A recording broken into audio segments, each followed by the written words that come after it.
Hey, welcome to the channel. My name is Jason, and here I talk about all things story.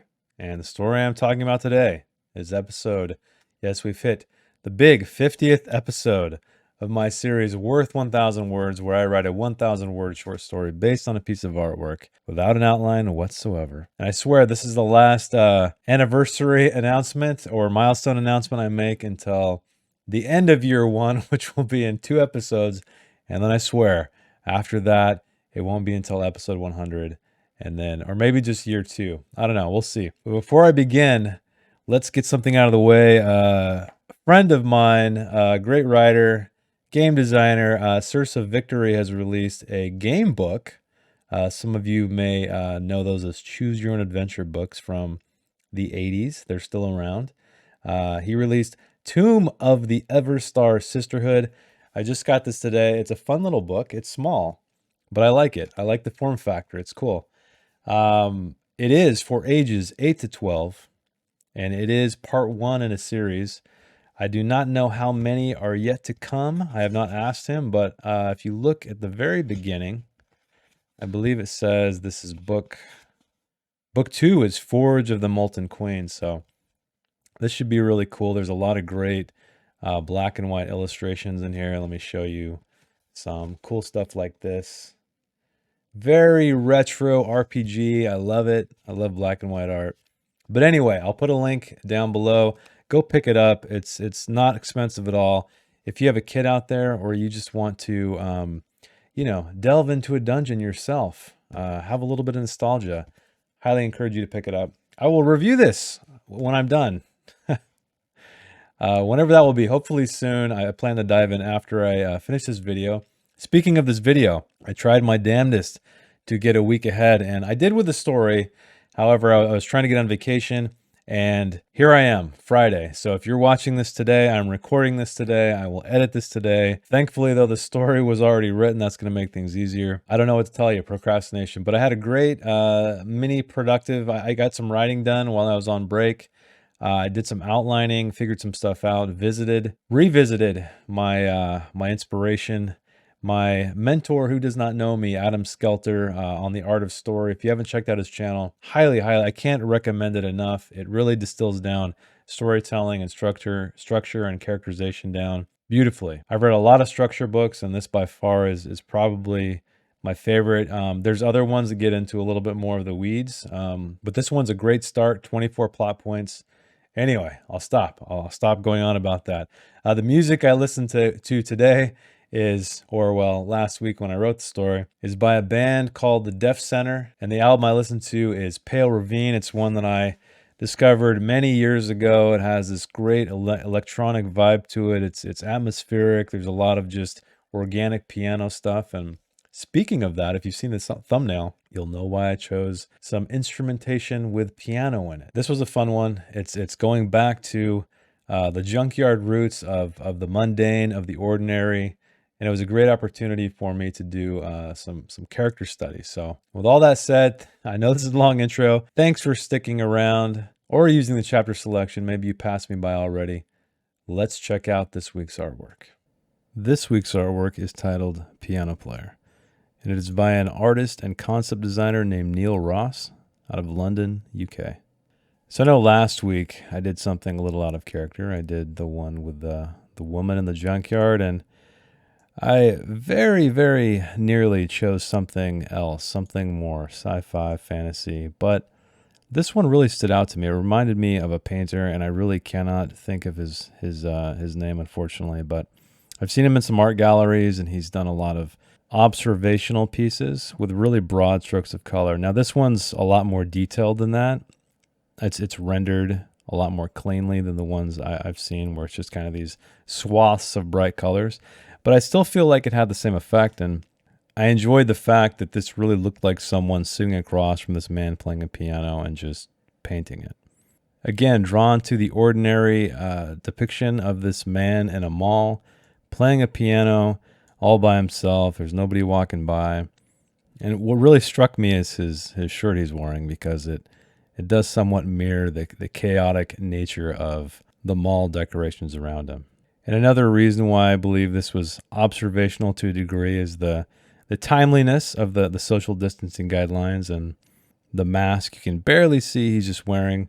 However, I don't think I'm going to comment on any of that stuff. I may bring it up. We'll see how it goes. I'm much more interested in who this character is, what he's doing here. Well, clearly he's playing music, but just get a little deeper into his head and maybe what his day looks like. So thanks, Neil, for this. I love it. Again, it's a great departure for me. It's more challenging, I believe, than some of the other stuff I do that have a lot of inherent conflict literally on the page. So with that said, let's see what I came up with. Max clacked down the empty hall. He stopped, clacked again. Forward, then back. He wore a unique pair of sneakers, ones with hard soles.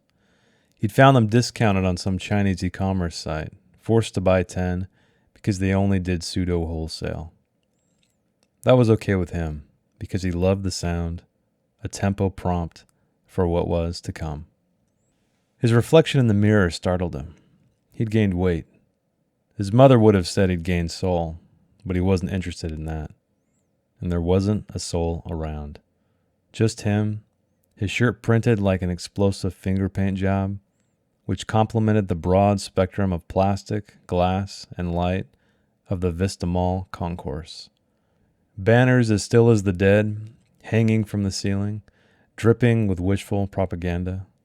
Ghostly orbs refracting rainbows through polished to invisible glass walls, which accepted eyes and bodies alike, to peer or purchase, depending on the moods of the passers-by. But, as Max noted, there wasn't a soul here. However, everything was on to a noisy degree, hence the noise he wore to blend in, hence the noise he would soon make. Soulful ass planted on a padded bench, which felt unpadded, fingers on ivory that wasn't. Vista Mall didn't pay him much for his music, but it was enough to rent a studio apartment, stock his fridge with food that would sustain him, clearly, he noted again, passing a particularly reflective window through which an empty elevator sat. The mask he wore, Vista Mall policy, rubbed his nose and chin raw, especially when he had stubble, like today, and he breathed in the scent of the bacteria population, furiously regrowing despite his nuclear mouthwash. He pumped sanitizer onto his hands, even though he would shake none, sat down at the piano bench, and stared at the keys, wondering what they had to tell him today. He took out a sheet of music and placed it above the keys while they deliberated. His surroundings screamed at him in sharps and flats, discordant, empty but full. Maybe he should come later, when there were people here, blunt bodies to absorb the babble around him so he could concentrate. He shook his head no to that idea and regarded the sign beside him and the piano that stressed people remain apart for their safety. The 6-foot spaces between the passers-by would only transform that babble into timed bursts. He preferred it in a flood. Clean hands on clean keys, Max listened before responding. It was always important to listen first, understand what you were dealing with to help navigate the unknown. Today the piano was feeling a bit down, smothered by the towering walls that had the worst acoustics imaginable. "I understand," Max said. And he did, shouldering the same burden, suddenly guilty for wearing the hideous shirt. Max waded into the music, dipping his toes in first, then to his knees, where the chill manifested, growing more intense the deeper he went. He didn't hold back, because he never held back. Soon he was swimming through the music like he was born in it.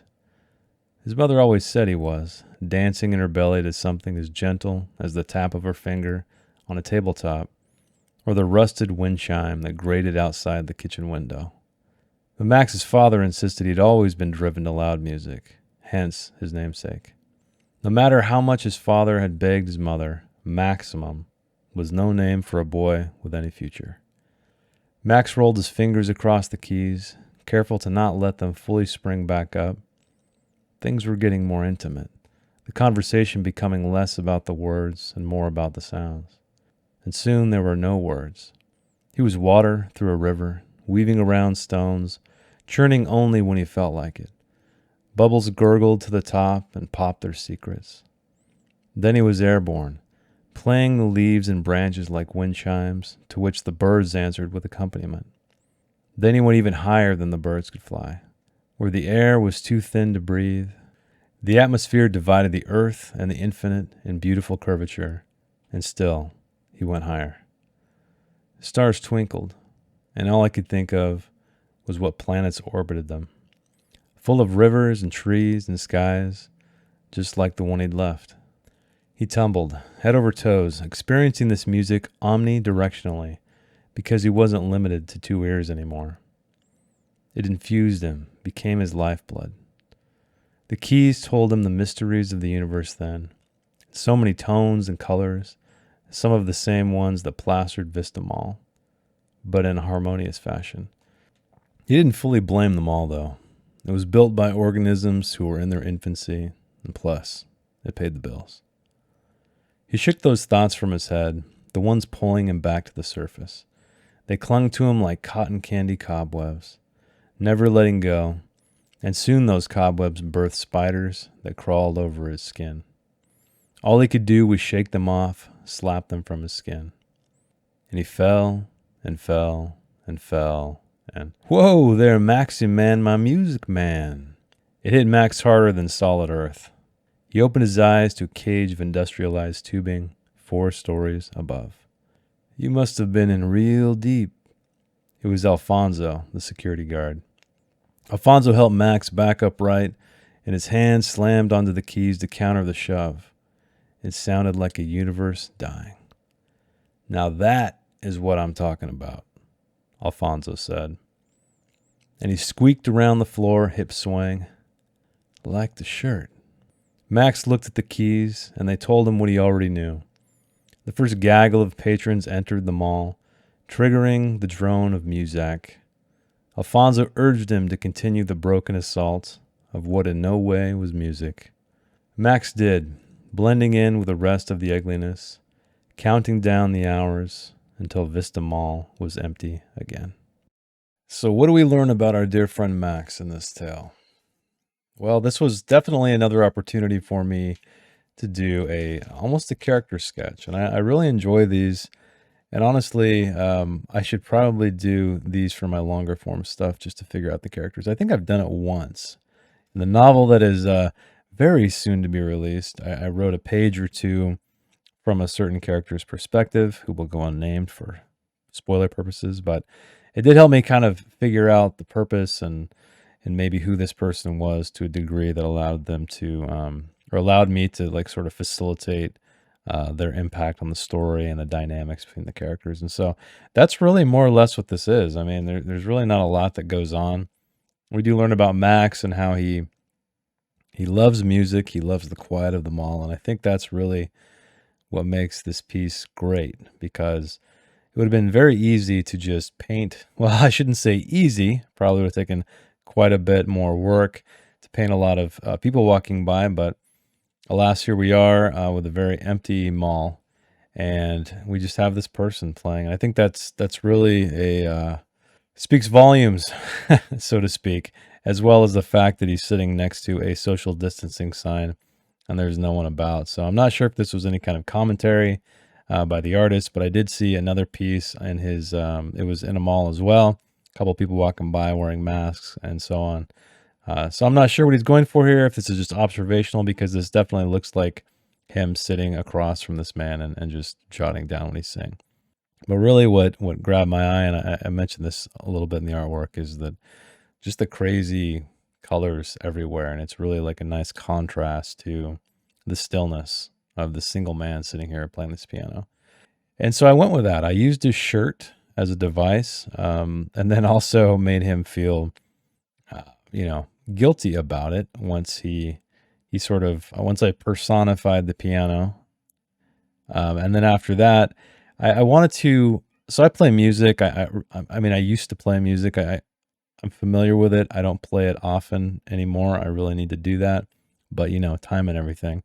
But anyway, what I've always really liked, and what really came to mind as well when I was writing this, is what it feels like to play music.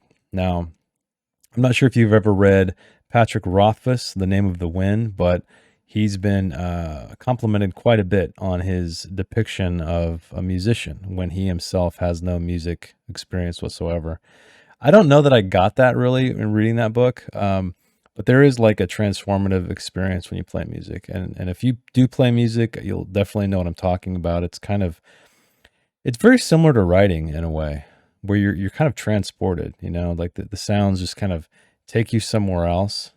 I don't want to sound woo woo, but it's kind of an out of body experience to a degree where you're feeling the sounds just like you feel the words, and it's just kind of like deep work, right? Where you're really getting into something, you're just letting things happen. It's very similar to any kind of flow state if you're an artist or a writer, very similar to that. And so I wanted to capture that. I wanted to create a visual representation of that. And that was him kind of sailing. He started at the ground, actually below ground. Essentially, he's a river. Then he ascends up to the trees, and then through the atmosphere, and then finally to space, only to be brought back down to earth by the security guard Alfonso, to snap him from his reverie, to bring reality come crashing down again on him.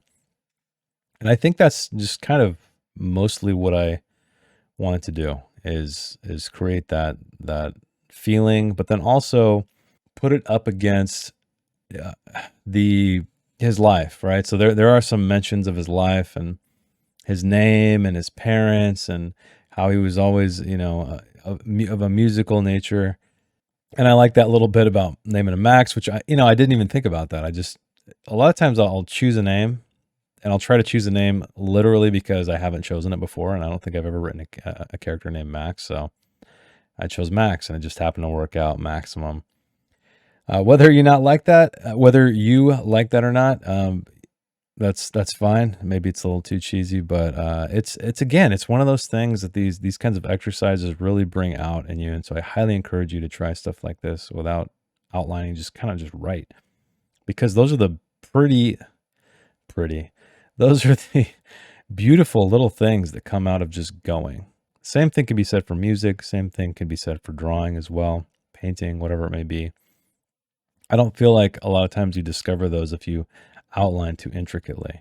And so I'm really trying to pull back that in my own long form stuff. I'm just trying to jot down a couple of sentences as to certain plot points and just kind of feeling it out, because those are the moments that I want to capture in my long form stuff, because that's what really gives everything personality. It gives it that authenticity. And I think when you have that authenticity, it just makes everything feel very real. I'm reading a novel right now called Elizabeth. It's by Ken Greenhall, who is quickly becoming one of my favorite writers, even though he's no longer alive. He only has a few works, but I'm planning to read all of them.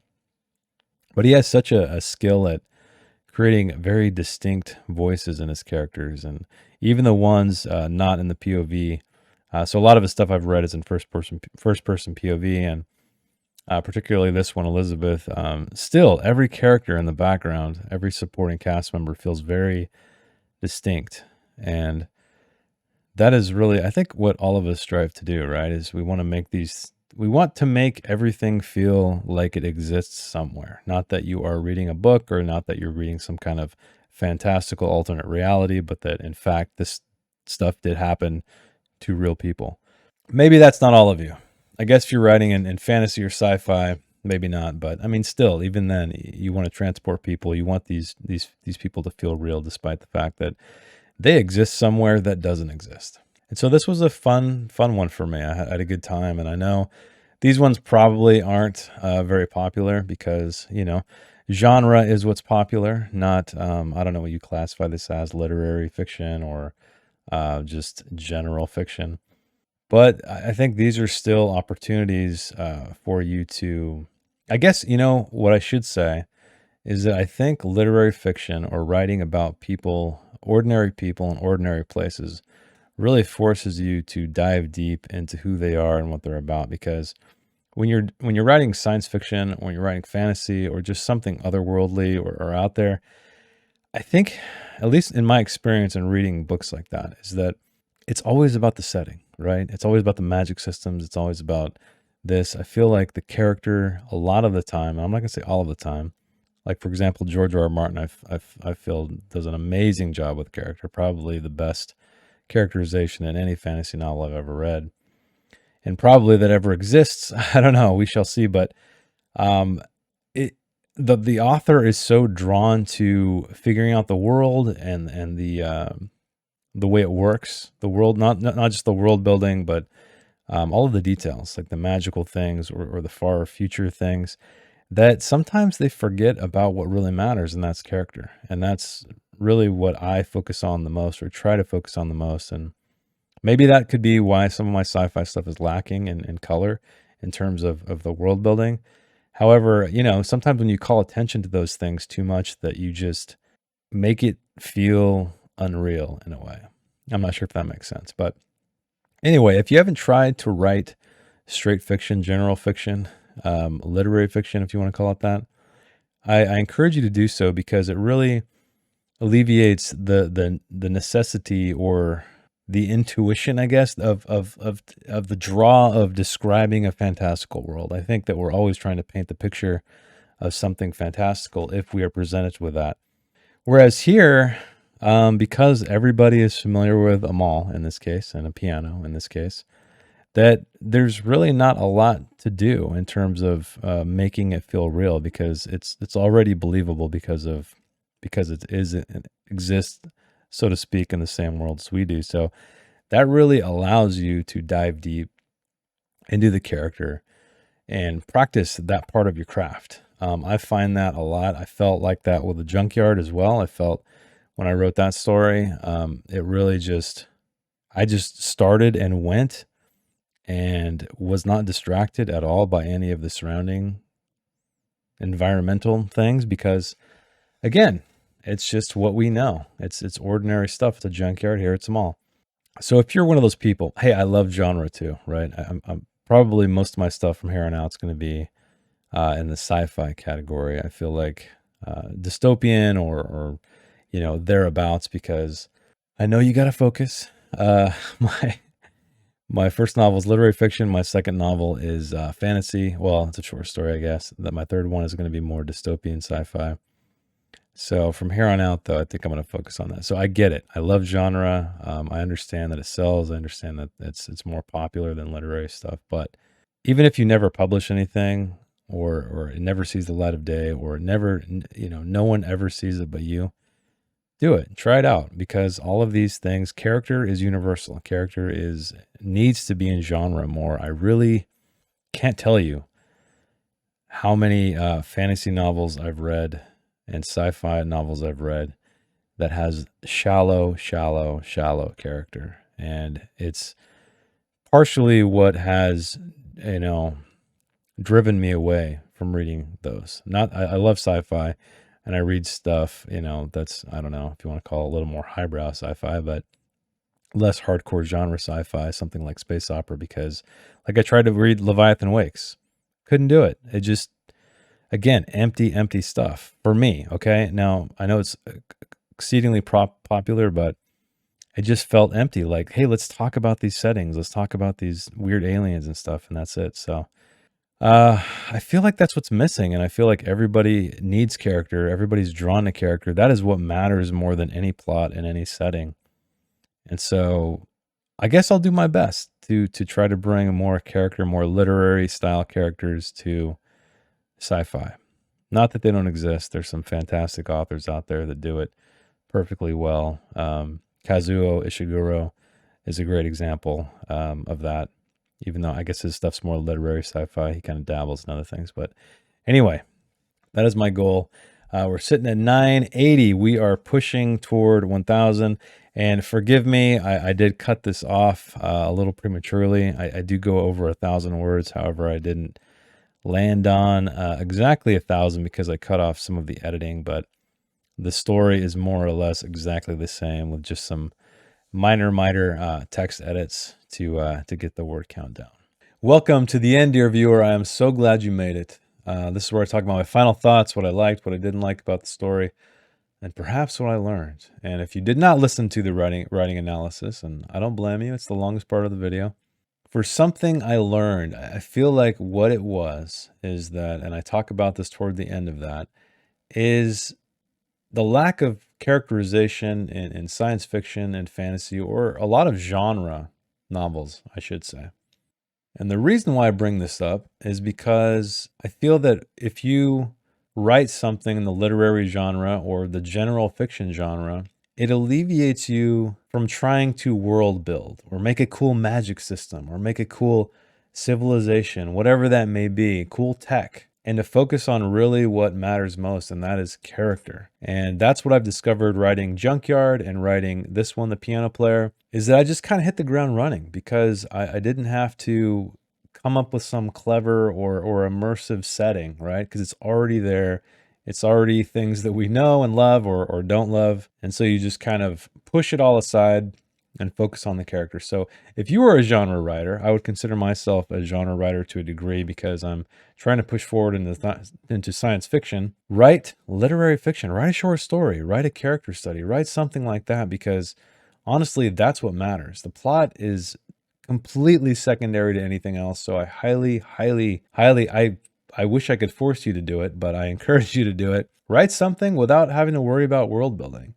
Get into the heads of these characters, because most genre novels I've read just are incredibly lacking in that department. There's a handful of standout novelists who do amazing character work in genre, but the vast majority of them are just empty pages, I feel like. You know, it's full of things that don't matter because we don't care who they're happening to. So I think really that's what I learned in this piece, and hopefully you can take something from it.